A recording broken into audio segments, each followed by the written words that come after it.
नमस्कार, मी डॉक्टर अर्चना थोरात आणि गोष्टी कर्मवीरांच्या या सदरात आपल्या सगळ्यांचं स्वागत. कर्मवीर अण्णांना ससून रुग्णालयात दाखल करून 5 महिने होत आलेले होते. रक्तदाब वाढत होता, छातीत दुखत होतं, अस्वस्थपणा होता. 26 जानेवारी 1959 रोजी भारत सरकारने कर्मवीर अण्णांच्या शैक्षणिक कार्याबद्दल पद्मभूषण पुरस्काराने त्यांना सन्मानित केले. या कार्यक्रमाला त्यांना जाता आलं नाही, पण राष्ट्रपतींच्या वतीने हा पुरस्कार त्यांना देण्यात आला. 5 एप्रिल 1959 रोजी पुणे विद्यापीठाने कर्मवीर अण्णांना डिलीट या सर्वोच्च पदवीने सन्मानित केले. पुणे विद्यापीठाचे तत्कालीन कुलगुरू डॉक्टर र.पु. परांजपे आपल्या सहकाऱ्यांसोबत ससून रुग्णालयात आले आणि त्यांनी स्वहस्ते हा पुरस्कार कर्मवीर अण्णांना दिला. पुरस्कार कर्मवीर अण्णांना नवी उभारी देणारा होता, पण त्यांचं शरीर मात्र त्यांना आता साथ देत नव्हतं. आपला अंत जवळ आलेला आहे या गोष्टीची जाणीव होताच कर्मवीर अण्णांनी 2 पत्र लिहिली. पहिलं पत्र लिहिलेलं होतं महाराष्ट्राचे तत्कालीन मुख्यमंत्री यशवंतराव चव्हाण यांना आणि दुसरं पत्र लिहिलेलं होतं छत्रपती शहाजीराजे कोल्हापूर यांना.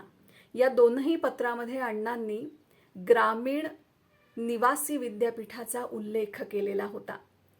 मी जिवंत असेपर्यंत ग्रामीण विद्यापीठ उभारणं हे माझं स्वप्न होतं, पण आता मला ते उभं करता येणार नाही याची जाणीव सतत होत आहे. त्यामुळे माझ्यानंतर आपण सर्व लोकांनी हे ग्रामीण विद्यापीठाचं स्वप्न पूर्ण करावं अशी इच्छा या पत्रांमध्ये कर्मवीर अण्णांनी व्यक्त केलेली होती. 9 मे 1959 रोजी हृदयविकाराच्या धक्क्यानं कर्मवीर अण्णांचं निधन झालं. त्यांनी या जगाचा निरोप घेतला, पण शैक्षणिक कार्याच्या माध्यमातून साऱ्या महाराष्ट्राला शिक्षणाचा सुगंध देण्याचं कार्य कर्मवीर अण्णांनी केलेलं दिसतं. मला स्वतःला कर्मवीर अण्णा एखाद्या आजोबांप्रमाणे वाटतात.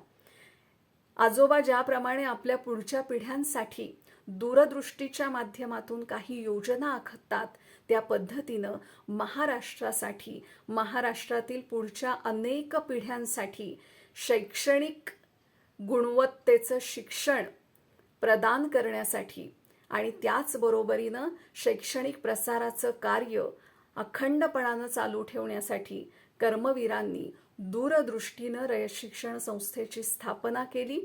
रयत शिक्षण संस्थेसाठी आणि संस्थेमध्ये शिकणाऱ्या विद्यार्थ्यांसाठी पैसा उभा करण्यासाठी प्रयत्नांची पराकाष्ठा केली आणि आयुष्यभर शैक्षणिक प्रसारासाठी, विद्यार्थ्यांच्या कल्याणासाठीच ते झटत राहिले.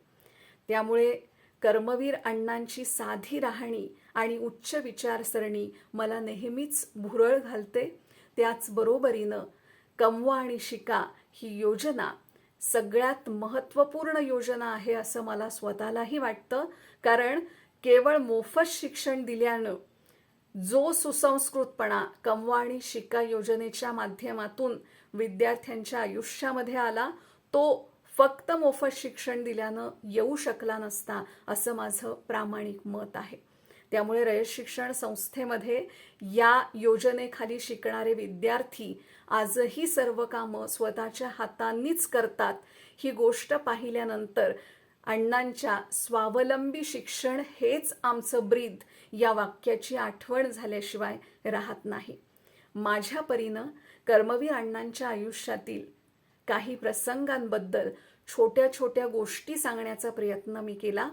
कर्मवीर अण्णांचं हे कार्य आपल्या सर्व लोकांपर्यंत पोहोचावं, सर्व दूर ते लोकांपर्यंत मला नेता यावं या प्रामाणिक इच्छेनं मी प्रयत्न करत राहिले.